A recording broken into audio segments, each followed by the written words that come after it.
Welcome back to Understanding Python. My name is Jake, and today I'll be talking about slicing. Slicing allows you to get sequences of sliceable objects. Common sliceable objects include lists, tuples, and strings. Slicing comes in handy, and when you get the hang of it, can let you perform some powerful actions on your data. So with the intro out of the way, let's get right to it. First, under our title docstring, let's go ahead and just put the format for slicing up here as a reference. So we'll say format, then we'll just have a variable in here called sliceable object, and then we're going to put our open and close brackets like we would do if we were accessing an element of a list or a string. And inside the format will be start, colon, stop, colon, step. One important thing to note is that each of these arguments here in the slice is optional, which is something you're going to get very familiar with during this tutorial. So to start, let's create a common list that we can use for slicing. We'll call this slice list, and we'll just make it a list from 0 to 25. Perfect. So the first slice that we're going to do is going to be from 5 to 15. And keep in mind that these are indexes for values in your list. A neat thing about slices is that it will assume certain values. So say that we wanted to go from the 20 index to the end, we can just leave the endpoint blank and it'll go to the end of our list. The opposite is true. So if we wanted to start at the very beginning of our list, we can just leave that blank, put our colon there, and then we can stop, say, around 10. Now if we wanted to start at the 5th index, we could put a 5 here. And if we wanted to stop 10 values before the list ends, all we have to do is put -10 for the end. What -10 will do is count from the very last value backwards until it reaches 10, so that way you know that you're stopping 10 before the end. You can also do some interesting things if you wanted to start with a negative index as well. So we could start at -10 and then count until we get to the 20th value in the list. Since our list goes out to 25, we should get 15 through 20.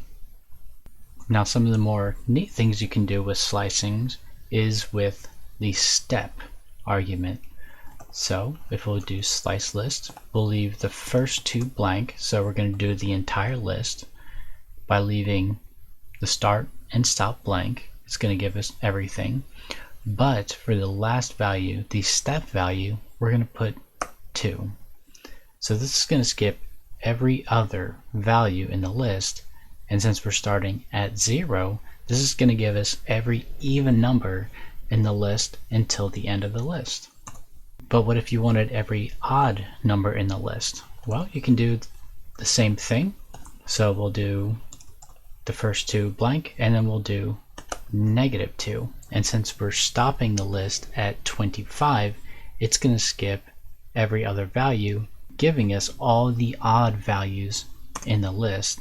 But what you'll have to keep in mind is that we're doing negative steps, so it's actually going to give us the odd numbers in the list reversed. But how would you correct that? Well, we can just invert the list again. So we'll do our -2, and then immediately after that we're going to slice that result with -1.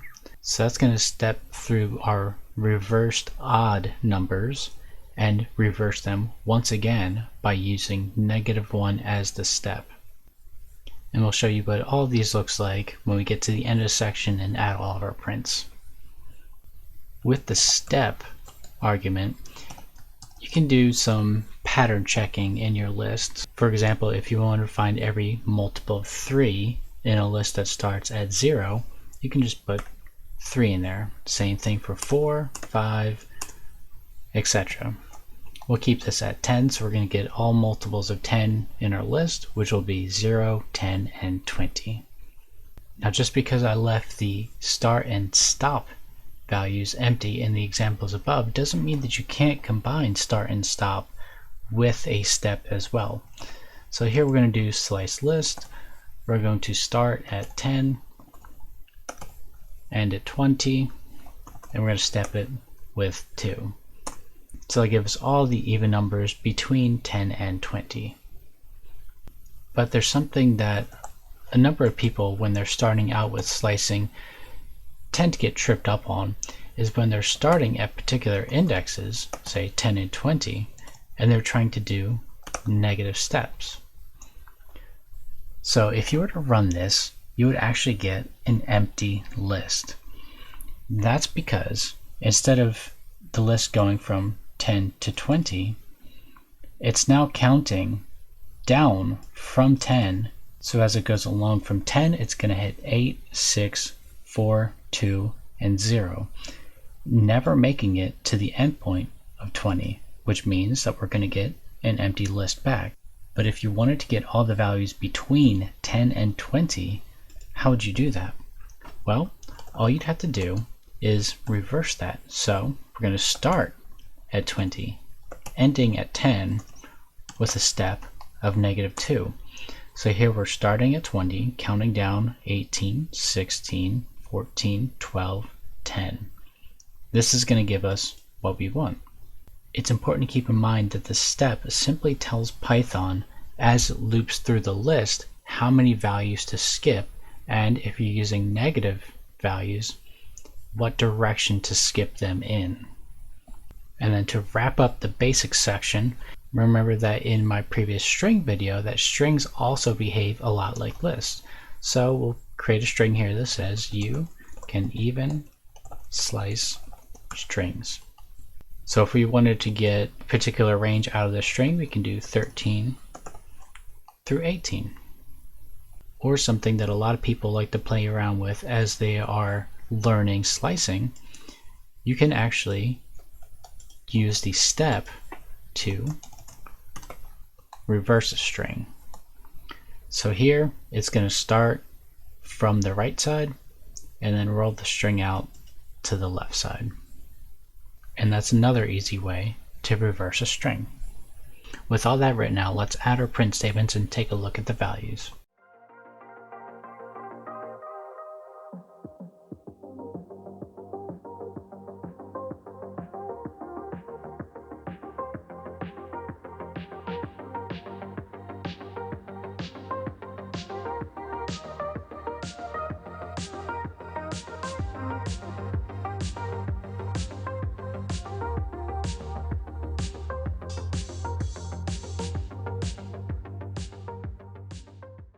Alright, our print statements are in place. You can see I made a few different decisions while doing that, but let's expand our output window, run this, and take a look at the answers. Okay, so under basics here, we have our original slice list, values 0 through 25. Then when we sliced 5 through 15, we've got our list from 5 to 14. From 20 with no endpoint, we see we have 20 through 25. With no starting point, to 10, we see we have 0 through 9. From 5 to -10, we've got 5 to 15, because remember that with negatives, it counts backwards. So it started here at 25, and then it counted backwards 10 until it got to 15. Then when we started at -10, remember, it starts at 15, to 20, we get 16 through 19. When we did our step of 2, we see that it gave us all of the even numbers in the list. And when we did -2, it reversed the list, but we see that we have all of our odd numbers. And when we chained that with another -1, it reversed the list again, giving us 1 through 25, all of the odd numbers. And then showing off a few more patterns, when we did a skip by 10, we see we have all multiples of 10, so 0, 10, and 20. Then moving on to our slightly more complicated examples, we've got from 10 to 20 with a skip of 2, so we have 10, 12, 14, 16, 18. But when we used a -2 in here, we see that the list is empty. That's because it was counting from 10 and then down by 2. So it never gave us a value that meets this criteria. However, when we started at 20 and stopped at 10, counting down by 2, we see we have 20, 18, 16, 14, 12, exactly what we were expecting. And then when we did our slice on the string from the 13th through the 18th character, we see we got the string slice out of it. And then when we used our -1 for the step on the entire string, we got a reversed string in the end. Okay, now I'm going to move into the intermediate section. If you're a beginner, please stick around. You now have enough of the fundamentals to get through an intermediate section as well. Don't be scared off just because it's considered intermediate. So the first thing we're going to cover in the intermediate section is that all the values that you see here in a slice aren't just passed along to an object as is. They're actually constructed into what's known as a slice object. So these are things that you can actually create by yourself. So if you put our opening parentheses here, we can see that our tooltip says start, stop, and step.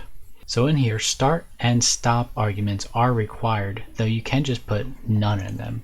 So we're going to put none for the start, none for the stop, which is the equivalent of leaving them blank up here. And then for our step, we're going to put 3.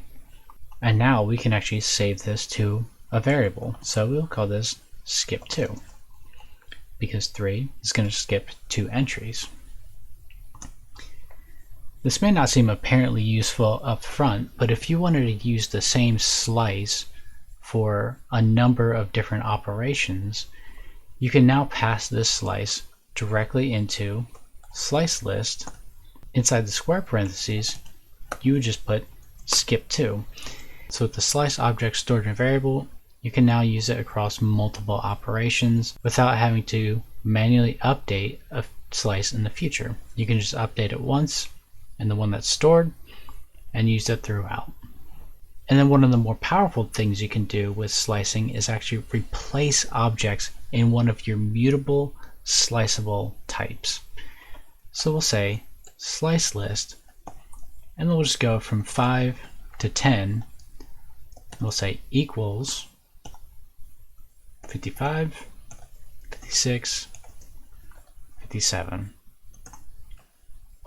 And don't worry about that being shorter on the right. That's not going to be an issue. It's going to replace all the values from 5 to 10 with 55, 56, and 57.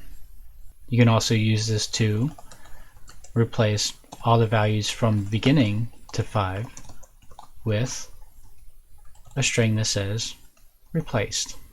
Keep in mind that if you want to keep your string intact, you need to put it as an element of a list, because if you were to keep it separate, like we'll do in this example, so we'll start at 2, we'll skip the stop and put a step of 2 is equal to XYZ, of course, in quotes. What this is going to do is split that string up so that way as it replaces the values in there, first it'll choose X, then it'll do Y, and then it'll do Z, just like we did up here with 55, 56, and 57. Okay, I'm going to add a number of pins to this, then we're going to take a look at what the effect was.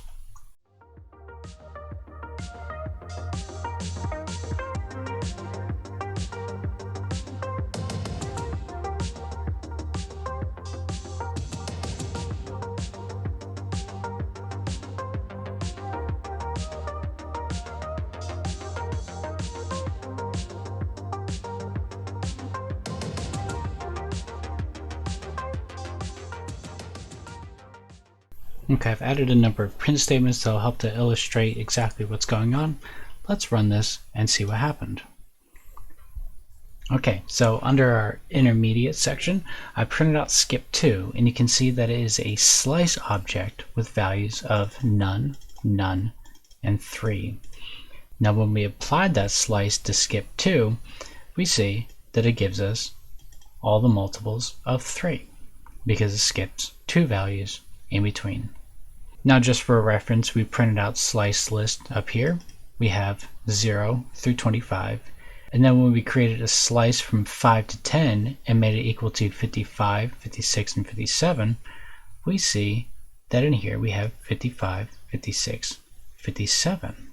So you can see that even though the slice itself comprised of 5 values, 5, 6, 7, 8, and 9, we were able to successfully replace them with just 3 values, 55, 56, and 57. When we set everything from the beginning to 5 equal to replaced, again, keep in mind that the string is a single element in a list. Then the 0 through 5th index became equal to replaced, followed immediately by our 55, 56, 57. But what happened down at the bottom here, we say we have a value error. Attempt to assign sequence of size 3 to extended slice of size 9. Well, what's happening is that we used 2 as our step. This is technically considered an extended slice. And an extended slice is a slice where the step value is something other than a size of 1. So in here we have to be really strict about actually matching the number of values we're replacing it with the number of values that we're replacing. So instead of XYZ, in front of it we can add RST, UV, W, and then finally XYZ. So let's copy this, place that here, save it, run it again. And here finally we have exactly what we were looking for. So as we go through the list, we have our R, S, T, U, V, W, X, Y, Z, replacing all of the even values in our slice. Perfect. And then finally, I'm going to move into the advanced section. So this is going to cover some things that I haven't touched on yet in this series. If you're a beginner or intermediate, feel free to leave the video now and come back later once I've gone through videos about classes and magic methods. However, for those of you who are already familiar with making classes and magic methods, next I'll show you how slices work and how you can use them to make interesting interfaces for your classes. So to start off, let's make a new class called Array Maker. This is a little bit of foreshadowing. In here we're not going to bother constructing an init. All we're going to do is use a magic method called getItem. And this is going to take, of course, self, and then we'll just call this data as the value that it takes in. This is the magic method that gets called when you try to use some type of indexing or slice notation on an object. So to start off, first we're going to print data. Let's just go ahead and save this. So let's create some instances of our class Array Maker.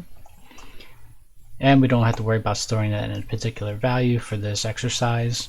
The first thing that we're going to do, pop in a value 15. Sure.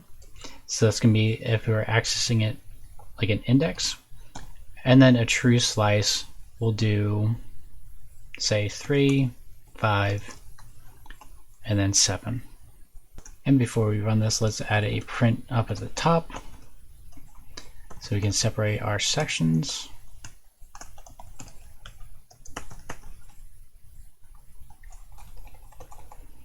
All right, and we'll save and run it.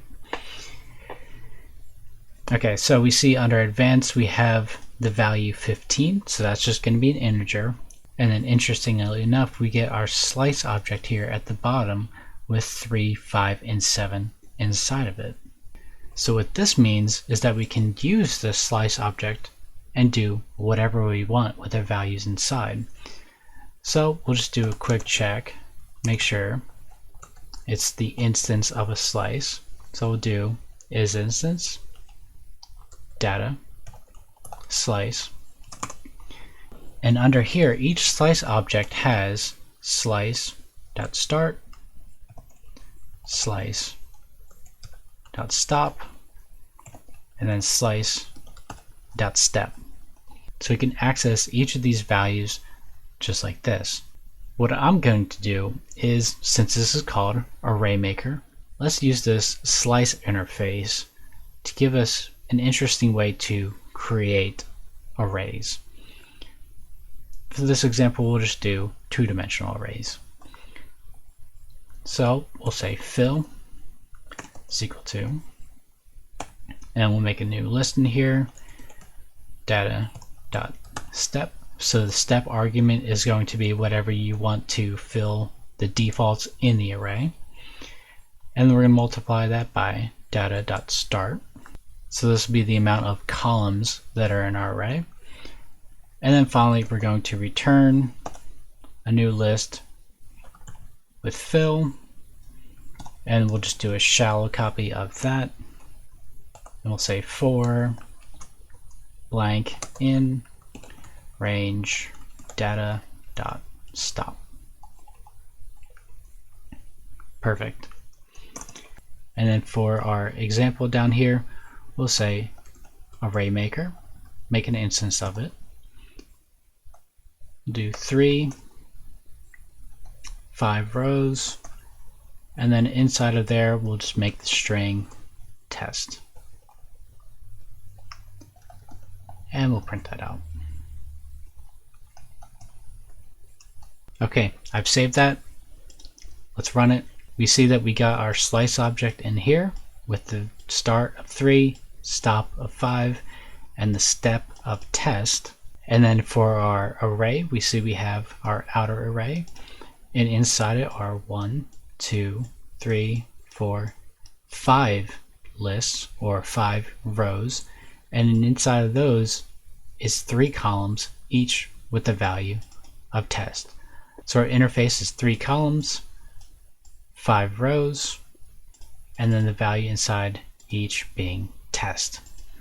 Now this may not be the most useful example, but you can see that if you were to implement something in the getItem magic method, you can create some powerful interfaces for your classes. Use your imagination, come up with something interesting. For my beginner and intermediate Pythoners, don't worry too much if you didn't understand everything that just happened inside that class. You'll be quite familiar with them within a few videos from now. And with that, we'll wrap up this video. As you can see, slicing opens up a lot of potential actions on your data. What is your favorite slicing trick? Or was it something I covered today? Leave a comment down below to let me know. As always, today's code will be added to the Understanding GitHub repo, so check the description for a link. And of course, if you have any questions or suggestions for topics you'd like me to cover, please leave a comment down below. To keep up with the series, consider subscribing. Thanks for watching.